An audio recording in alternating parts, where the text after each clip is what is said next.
to Unit 1. Unit 1 is called Expressions. There are 3 lessons in this unit. The first one is Translating in Operations Basic. Your homework for this unit is going to be in the homework packet. It's page 2 and 3. We're just going to go right into translating expressions for Unit 1. Okay?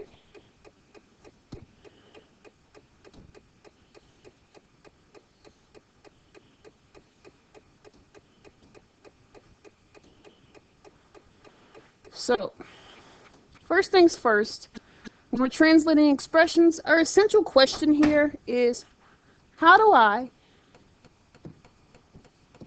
translate expressions?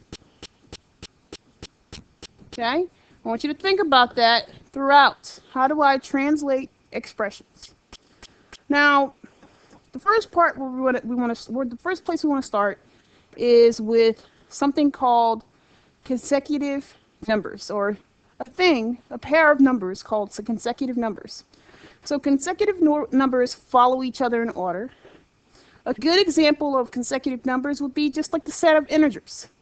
So 1, 2, 3, 4. If I wanted a pair of consecutive integers, I could choose 1 and 2, or -4 and -3, as long as the numbers are in order. Consecutive even numbers, I could say 2, my next number would be 4. This is a pair of consecutive even numbers. Or I could say 10, and the next number would be 12. But it has to be a number that follows another number. Consecutive odd numbers follow the same pattern, except they're odd, 1 and 3, or -5 and -3. Consecutive variables, on the other hand, are letters. Say X and Y, or M and N, and I could go on in that same way, same fashion. Now, for grouping, most phrases translate from left to right. The exception is the phrase less than. Less than. For less than,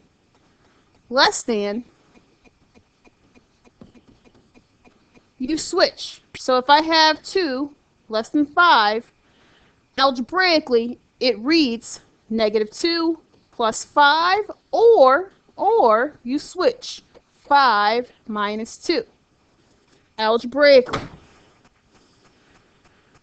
Other things you should also watch out for as you begin to navigate translating expressions. I realize that many of you have in Math 8 done this stuff already. So it's just like refreshing your memory here. This is day 1 of refreshing your memory. So things you should also watch out for words that indicate grouping or parentheses. You should watch out for the phrase quantity of. When you see quantity of, automatically think parentheses, or even brackets, hard brackets, or curly brackets, or the absolute value.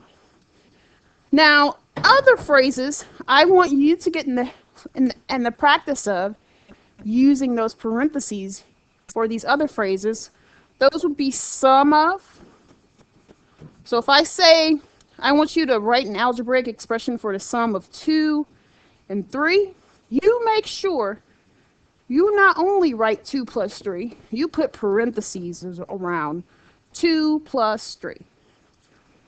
The next one would be the difference of. Difference of. Next would be multiplication, the product of. Things I want you to recall that if you have the product of 2 and x, or x and 2, the number always comes first. So it would be 2x, just 2x. Or division, quotient, quotient of. Okay? So we're just going to run through the next few problems.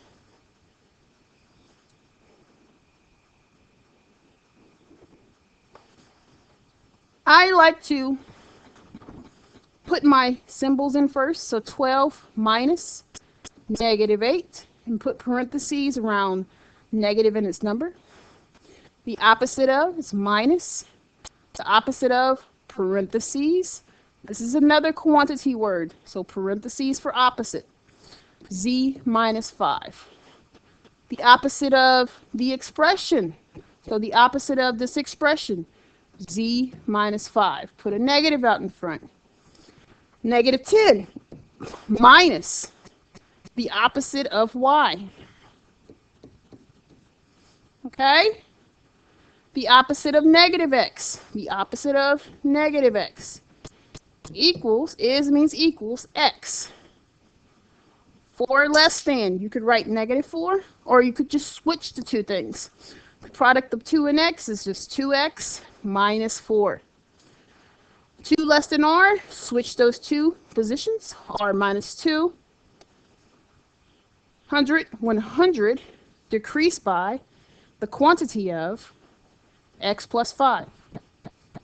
And you're done. Okay? The next part, we're going to translate algebraic phrases to verbal phrases. So for 4x, this is multiplication. So I'm going to write 4 times x minus 9 is 12. Okay? Next problem, I have 1/2 times d. You could really literally write half of d, or want to be fancy, 1 divided by 2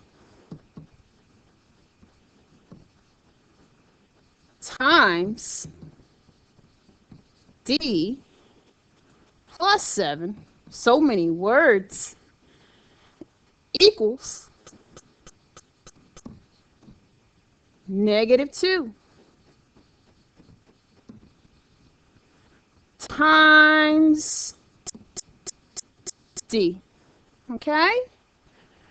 Now next, we have -3.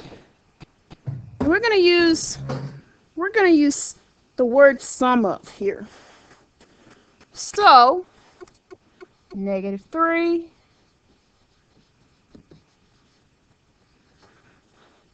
times the sum of. The sum of what? We'll look inside the parentheses. X. Oh, sorry.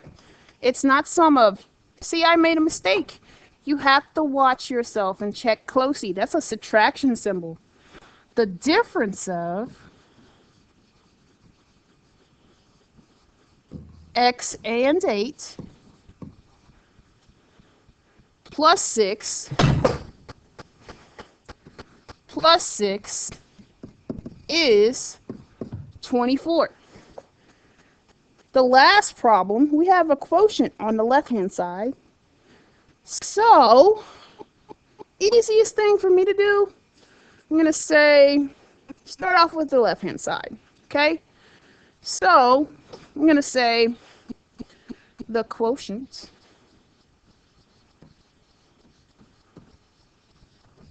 of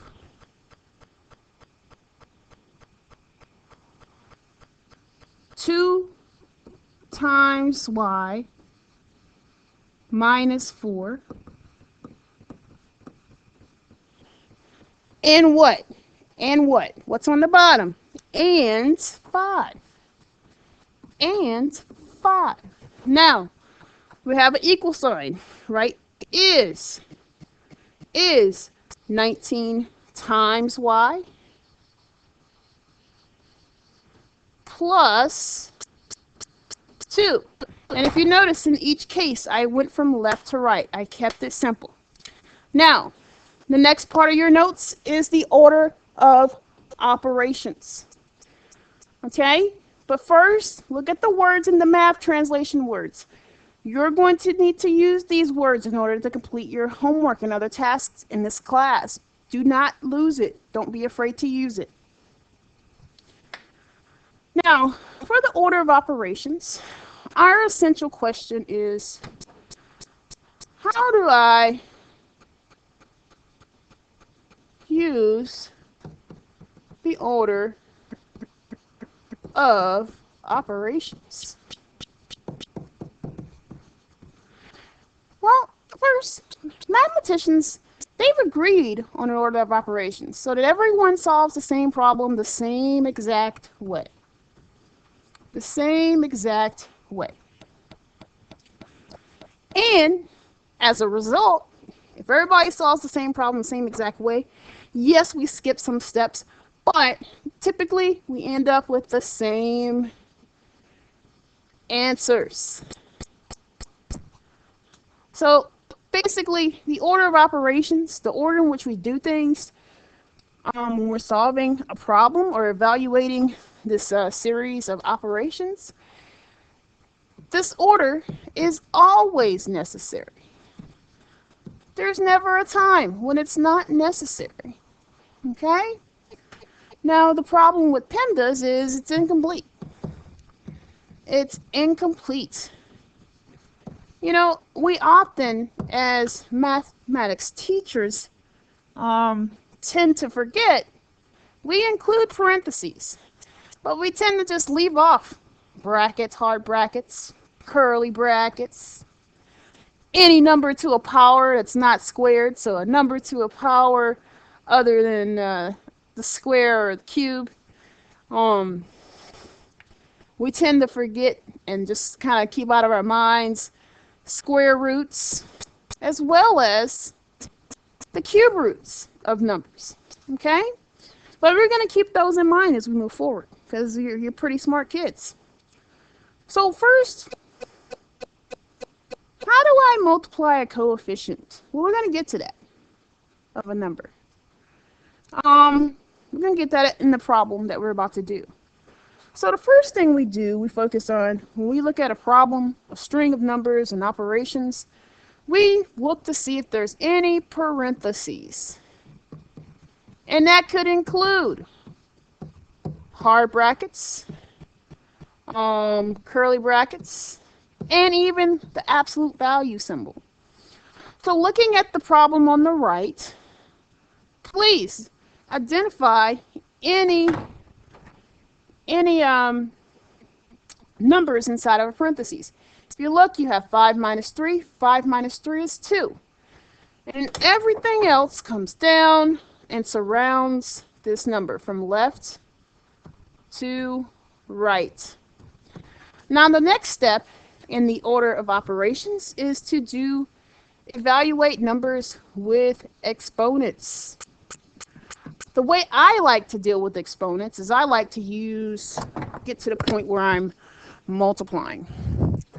So for the next part, -5 comes down, plus 2 comes down, but inside of there, I am multiplying 3 2's. So this becomes 2 cubed becomes 2 times 2 times 2 plus 11. Now we're going to simplify again, and we're going to get -5 plus 2 times 2 times 2 is 16 plus 11. So what did I just do? I multiplied. I didn't have to divide. Okay? But I did have to multiply. So the last step, I need to see if I need to add or subtract. And I do. I can add, subtract, multiply. No. I can add and subtract. And -5 plus 16 is 11. 11 plus 11 equals 22. So we're going to do problems 1 and 2. And you're going to do the rest on your own. So for problem 1, can you identify any parentheses, any numbers inside of parentheses? Your answer should be no. So let's check for exponents. Can we identify any numbers raised to a power? No, we cannot. What about, are there any numbers that need to be multiplied? Yes. So that first step in this problem is multiplying. -2 times 3 is -6. 11 comes down. What I just did was multiply. I'm just going to write it down. The next thing I want to do is subtract. This is the order in which we solve this problem. That's what the order of operations tells us. It's the order in which we solve a problem. So parentheses first, exponents next if possible. We multiply or divide from left to right. We add or subtract from left to right. So for number 2, I can't do anything, can't add yet, but I do need to do these exponents. So 2 times 2 times 2 plus 2 goes in front, and then I drop down, and then I'm multiplying. 2 plus 2 times 2 times 2 is 8, and my final answer, 2 plus 8, is 10. And I think you guys are going to do great this school year. You did great today. So just keep going. This video is just for your review. All right? You can complete the other problems on your own. If you have questions, just touch base with me. We're going to move on to the last part of this lesson. All right, guys. So turn the page. The last part of this lesson involves the absolute value. So, what is the absolute value? Why is it important?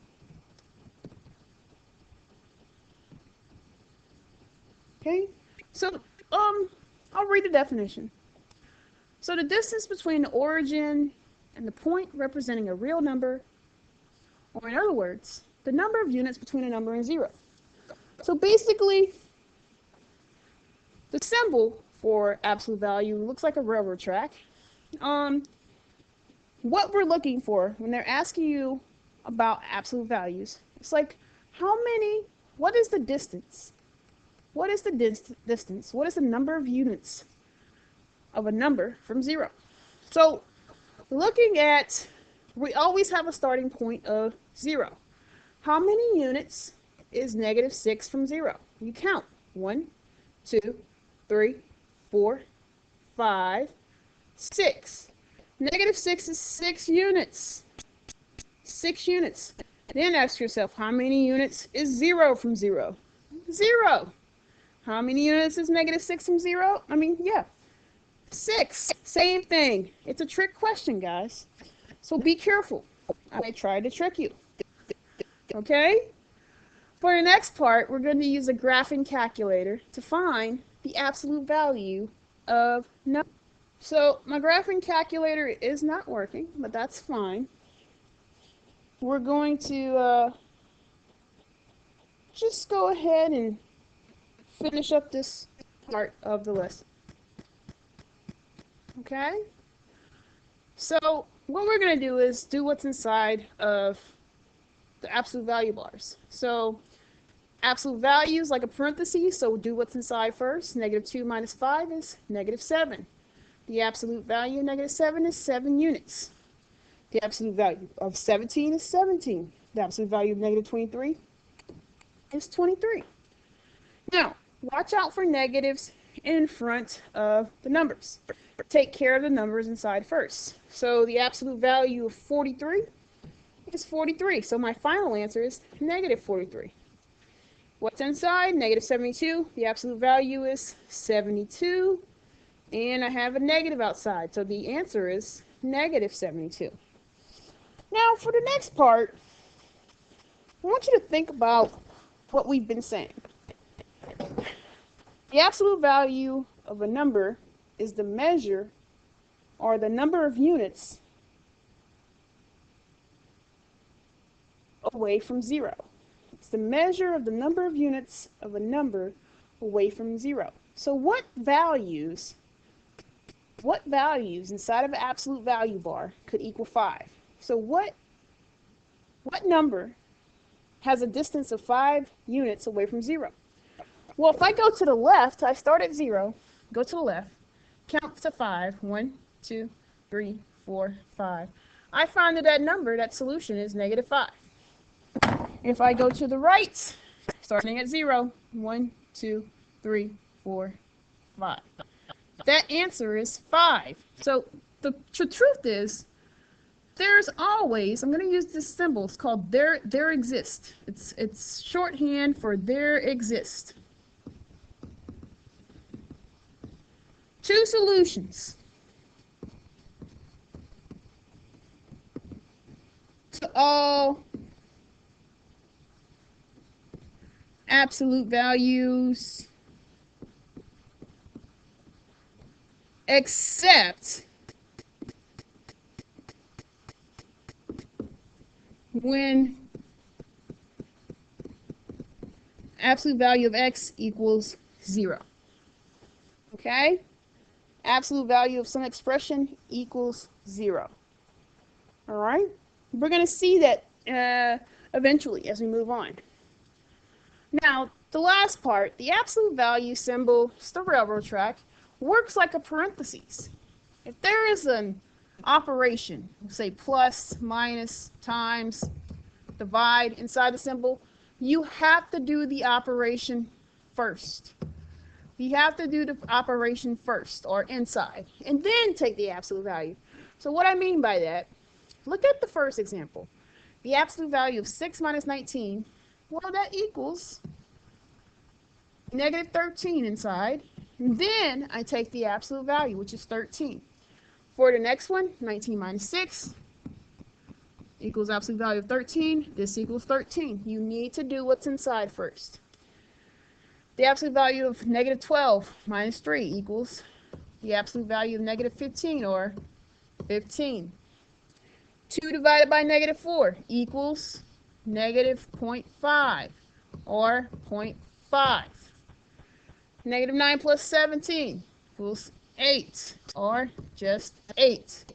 So finally, the absolute value of numbers is the distance of a number from the origin, or 0. It is always positive. The absolute value of variables has two distinct answers. One is positive and one is negative. That is all that I have for you for lesson 1. Do your homework. It's on page 2 and 3 in your homework packet. Have a good day.